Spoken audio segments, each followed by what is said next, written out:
Assalamualaikum warahmatullahi wabarakatuh. Selamat datang di Fisika Mudah bersama Pak Anang Rifai. Anak-anak, pada video kali ini Pak Anang mau membahas fisika kelas 12 masih bab 4, yakni berkaitan dengan GGL induksi diri. Anak-anak, pada bahasan sebelumnya Faraday telah menjelaskan bahwa GGL induksi itu terjadi manakala ada kumparan, ada magnet, kemudian digerakkan, maka terjadilah arus. Nah, ternyata ada GGL lain gitu ya, yang bisa terjadi dengan dirinya sendiri, asalkan ada kumparannya. Lihatlah di papan ini, kalau misalkan di sini ada baterai, sumber tegangan, ini sumber tegangan, kemudian di sini ada saklar. Kemudian di sini ada lampu, ini lampu ini ya, ini lampu. Terus disambung dengan kumparan di sini. Anda bisa mencoba sendiri di rumah. Awalnya kalau ini ada lampu, ada baterai, ada saklar, ini tidak ada dulu, ini dilepas, ya, kumparannya dilepas. Maka pada saat tidak ada kumparannya, dinyalakan, nyala jelas ya, karena ada aliran arus, arusnya mengalir begini. Kemudian ketika dilepas saklarnya, sambungannya dilepas gitu ya, pakai saklar itu ya, maka ini langsung mati, pet, langsung mati. Kayak ketika kita menyalakan lampu dan mematikan lampu di rumah kita pakai saklar, kita pencet saklarnya, seketika itu langsung mati. Namun kalau di sini diberi kumparan, ternyata begitu ini dilepas saklarnya atau dibuka saklarnya atau dicetek kalau di rumah itu ya, maka tidak langsung mati ini. Dia tidak langsung mati, dia masih nyala, baru kemudian sebentar baru dia padam. Berarti ada GGL lain ya, ada sumber lain selain ini, selain baterai. Maka kemudian disimpulkan berarti kumparan ini bisa berubah menjadi sumber pada saat saklarnya dibuka. Inilah kemudian nanti GGL yang dihasilkan oleh kumparan ini dinamakan GGL induksi diri. Nah, prinsipnya adalah seperti ini. GGL induksi yang disebabkan oleh medan magnet yang ditimbulkan oleh rangkaian itu sendiri. Jadi GGL induksi diri itu apa sih? Adalah GGL induksi yang disebabkan oleh, ini garis merah, medan magnetik yang ditimbulkan oleh rangkaian itu sendiri. Pada bahasan-bahasan sebelumnya, ingat, kalau ada arus mengalir pada kumparan muncul medan magnet. Nah, pada saat ini arus dialirkan, ada yang lewat ke lampu, ada yang kumparan.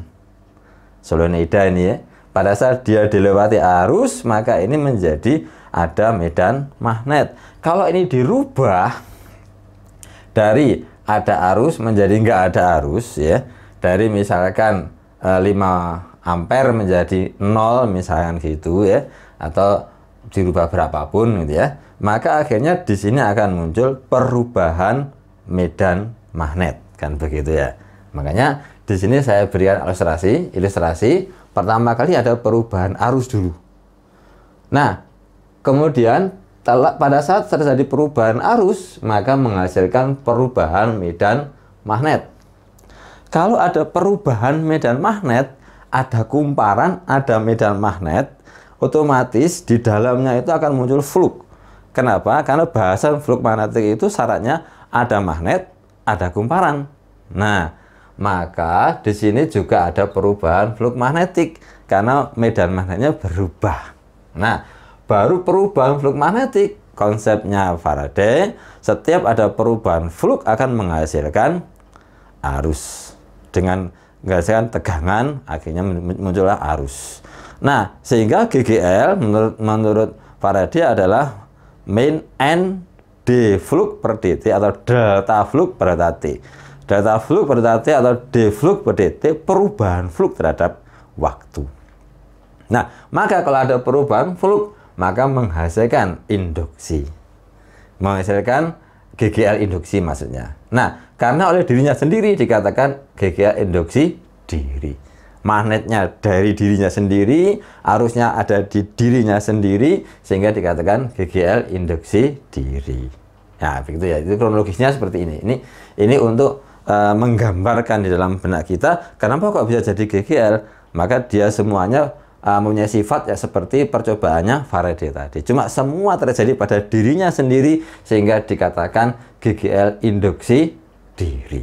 Nah, sekarang rumus yang dipakai bukan menggunakan D flux per dt, karena memang fakta yang bisa kita lihat di sini, fakta yang bisa dilihat adalah arusnya dari ada jadi nggak ada, dari nggak ada jadi ada.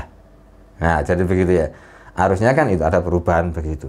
Nah, karena faktanya adalah arus yang kita bisa lihat, maka di sini GGL-nya beda dengan yang sebelumnya adalah min L dI per dt.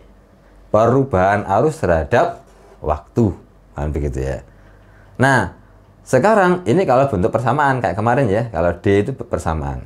Kalau bentuknya adalah bukan persamaan tapi adalah arus pertama, arus kedua, maka pakai ini GGL L min L dI per dt. Ini mirip dengan konsepnya Faraday, bentuknya cuma bedanya kalau kemarin N di sini jadi L, kalau kemarin D flux per dt di sini jadi dI per dt. Jadi gitu ya, memang yang menentukan sama-sama Faraday-nya. Nah, sekarang L-nya ini apa? Ya. L-nya ini adalah konstanta dari induktor. Induktor itu kumparan atau dikenal dengan induktansi, ya. Induktansi. Satuannya adalah Henry. Ya, satuannya H, itu maksudnya adalah satuannya adalah Henry. Nah, anak-anak, ini adalah konsep secara singkat dan gamblang tentang munculnya GGL induksi diri. Sekarang ya, agar kita lebih mendalami, saya berikan satu soal saja, nanti bisa dikembangkan sendiri oleh anak-anak di soal-soal yang ada di buku paket masing-masing. Baik, saya berikan satu soal saja, halaman 177 pada soal nomor 19 di buku saku Findo. Ya, saya bacakan. Sebuah kumparan mempunyai induktansi 0,5 Henry. Besar GGL induksi diri yang dibangkitkan dalam kumparan itu jika ada perubahan arus listrik dari 0,1 ampere menjadi 0,04 ampere dalam waktu 0,01 detik adalah. Nah, jadi kalau yang pada video saya tentang generator itu saya berikan contoh yang persamaan. Video saya yang GGL induksi diri saya berikan contoh yang angka, biar tidak semuanya persamaan, tidak semuanya pakai turunan ya. Saya coba pakai yang bawah ini. Nah, ya, karena modelnya hampir sama dengan yang generator itu ya. Cuma yang kemarin kan persamaan. Ya, sekarang kita lihat di sini yang diketahui L-nya 0,5 Henry. Ada perubahan arus dari 0,1 menjadi 0,04. Jadi turun ya. Ini mau dilepas gitu ya. Nah, dalam waktu 0,01 detik.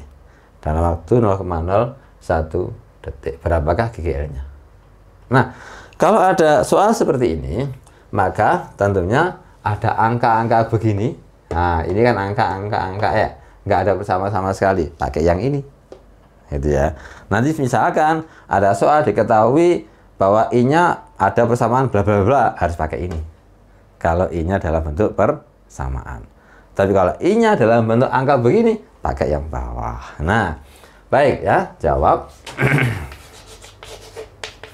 bahwa GGL sama dengan min L delta I per delta T. Nah, jadi kita dapatkan L-nya adalah 0,5 kemudian dikalikan delta I ini ya. Nah, saya beri kurung begini aja.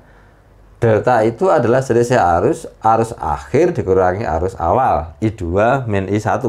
Itu delta itu selalu begitu, 2 kurangi 1 akhir kurangi awal, mesti begitu.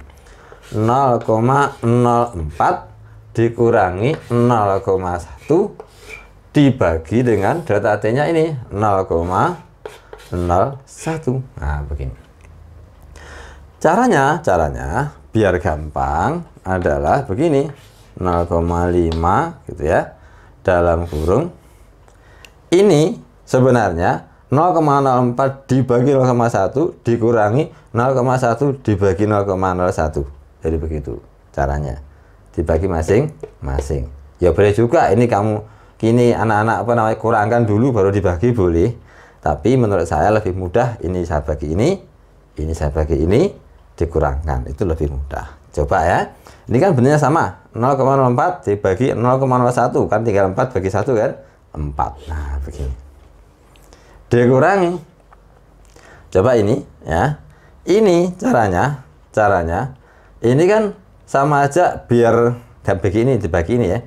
Caranya begini. Ini saya kalikan 100. Saya kalikan 100 itu hasilnya adalah tinggal 1 2. Begitu ya. 1 2. Nah, sehingga hasilnya adalah 10. Ya, 0,1 itu saya berikan sini aja ya.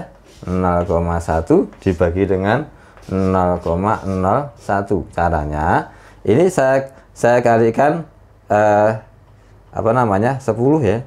Saya kalikan 100 saja. Nah, kalau 10 kan cuma 1 ya. Kalau 100 jadinya 10 begini.